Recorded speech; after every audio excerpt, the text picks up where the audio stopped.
Publik tentu masih ingat bagaimana Lembaga Perlindungan Saksi dan Korban, atau LPSK begitu sigap mengamankan Baradae, atau Richard Eliezer pada sidang vonis kasus pembunuhan berencana Brigadir Joshua beberapa hari lalu. Cuplikan kesiapsiagaan yang terpublikasi di media mainstream maupun media sosial tersebut ramai diperbincangkan oleh netizen. Yang unik adalah, ternyata masih banyak masyarakat yang tidak tahu apa itu LPSK. Hal tersebut tergambar dari komentar-komentar masyarakat, khususnya di media sosial. Padahal keberadaan LPSK di tengah masyarakat sudah berusia 15 tahun, terhitung dibentuk pada tahun 2008 silam. Guna memberi edukasi kepada masyarakat, podcastnews.id akan menjabarkan tugas pokok dan fungsi LPSK dan kontribusinya kepada masyarakat. LPSK adalah sebuah lembaga independen yang awalnya dibentuk dari kesadaran lemahnya perlindungan negara terhadap kekerasan anak yang tidak mempunyai wadah untuk mengadu, baik posisinya sebagai korban maupun saksi. Menjawab kegelisahan ini, tepatnya tanggal 30 Agustus 2005 Presiden Susilo Bambang Yudhoyono kala itu mengeluarkan sebuah surpres atau surat presiden mengenai kesiapan pemerintah untuk pembahasan rancangan Undang-Undang Perlindungan Saksi dan Korban, sekaligus menunjuk Menteri Hukum dan Hak Asasi Manusia sebagai wakil pemerintah dalam pembahasan tersebut. Turunnya surpres ini menunjukkan itikat baik dari pemerintah agar RUU PSK dapat segera dibahas di DPR. Pada tanggal 18 Juli 2006, akhirnya RUU ini disahkan menjadi Undang-Undang Nomor 13 Tahun 2006 tentang Perlindungan Saksi dan Korban. Melalui amanat dari undang-undang ini maka lahirlah lembaga negara independen yang melindungi saksi dan korban yang bernama Lembaga Perlindungan Saksi dan Korban, LPSK. Undang-Undang PSK menegaskan bahwa LPSK adalah lembaga yang mandiri. Apa yang dimaksud mandiri dalam undang-undang ini? LPSK adalah sebuah lembaga independen, berada di luar cabang kekuasaan eksekutif, legislatif maupun yudikatif. Dengan kata lain, baik pemerintah, DPR, dan institusi penegak hukum tidak boleh mengintervensi LPSK. Independensi ini menggambarkan betapa LPSK adalah sebuah lembaga yang sangat dibutuhkan masyarakat dalam rangka mencari keadilan yang kerap diabaikan. Lantas siapa saja dan bagaimana bentuk perlindungan yang diberikan LPSK? Adapun yang mendapat perlindungan dari LPSK adalah setiap anggota masyarakat yang menjadi saksi dan korban dari sebuah tindak pidana. Tindak pidana yang berada dalam ruang lingkup kerja LPSK antara lain, terorisme, pelanggaran HAM berat, korupsi, pencucian uang, narkoba, perdagangan orang, kekerasan seksual terhadap anak, penyiksaan, penganiayaan, dan tindak pidana lain. Sedangkan bentuk perlindungan yang diberikan LPSK terdiri dari perlindungan fisik dan psikis berupa pengamanan dan pengawalan, penempatan di rumah aman, mendapat identitas baru, bantuan medis dan pemberian kesaksian tanpa hadir langsung di pengadilan, serta bantuan rehabilitasi psikososial. Selain itu saksi dan korban juga mendapatkan perlindungan hukum. Artinya, undang-undang menjamin rasa aman kepada saksi dalam memberikan keterangan pada proses peradilan pidana.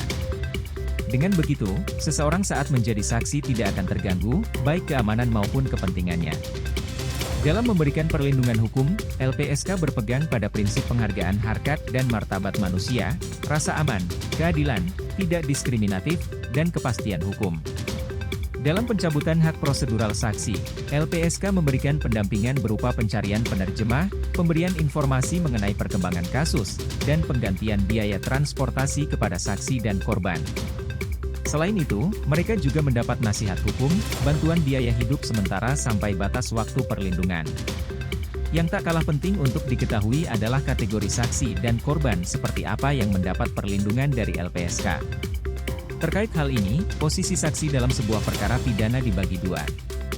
Pertama adalah keberadaan saksi sebagai whistleblower atau peniup fluid yang mengungkap sebuah peristiwa pidana. Dalam konteks ini, mantan Hakim Agung Artidjo Alkotsar mengatakan, seorang saksi yang dikategorikan sebagai whistleblower adalah saksi yang tidak terlibat dalam peristiwa atau perkara pidana namun mengetahui. Saksi kedua adalah saksi yang disebut sebagai justice collaborator. Yang dimaksud saksi justice collaborator menurut Artidjo adalah seorang pelaku tindak pidana yang mengungkap fakta peristiwa pidana, sebagaimana yang diberikan LPSK kepada Barada Richard Eliezer. Dalam konteks ini, Surat Edaran Mahkamah Agung telah membatasi yang berhak memperoleh status justice kolaborator bukanlah pelaku utama, melainkan pelaku yang diperalat oleh pelaku utama untuk melakukan tindak pidana. Bagaimana LPSK memainkan perannya agar perlindungan terhadap saksi dan korban dapat berjalan optimal? Sebagaimana diamanatkan Pasal 36 Undang-Undang Perlindungan Saksi dan Korban tahun 2006, dalam menjalankan tugasnya, LPSK wajib dibantu oleh berbagai instansi pemerintah. Instansi pemerintah dimaksud antara lain, kepolisian berperan memberi dukungan keamanan dan penjagaan dalam program perlindungan. Kejaksaan berperan memberi dukungan informasi hasil pengadilan, putusan atau pembebasan pelaku. Pengadilan berperan memberi dukungan untuk perlindungan dalam sidang pengadilan dan memberi dukungan untuk informasi hasil pengadilan. Departemen Dalam Negeri berperan dalam memberi dukungan untuk perubahan status administrasi kependudukan dan hal lain yang terkait. Departemen Kesehatan berperan dalam memberi dukungan pengobatan medis dan psikososial, serta memberi dukungan untuk perubahan catatan medik, face-off, dan lain sebagainya. Departemen Hukum dan HAM berperan memberi dukungan perlindungan bagi saksi dalam status narapidana, baik berupa pemindahan tahanan, penjagaan khusus dalam lembaga pemasyarakatan dan hal lain yang terkait. Departemen Pendidikan berperan memberi dukungan perubahan akte, ijazah, dan administrasi pendidikan dan memberi dukungan untuk menyediakan sekolah bagi saksi atau keluarga saksi yang mendapat relokasi. Departemen yang menangani masalah perumahan, berperan dalam memberi dukungan tempat tinggal sementara atau permanen bagi saksi dan memberikan dukungan untuk mempermudah akses akan relokasi dan administrasi. Lembaga Negara Independen Komisi Pemberantasan Korupsi, Komisi Nasional Hak Asasi Manusia, Pusat Pemeriksaan Analisis Transaksi Keuangan, Badan Narkotika Nasional, dan lembaga negara independen lainnya berperan memberi dukungan perlindungan yang mungkin ada berdasarkan kewenangannya. Kepala Pemerintah Daerah memberi dukungan untuk akses relokasi di wilayahnya dan memberi dukungan untuk kemudahan administrasi.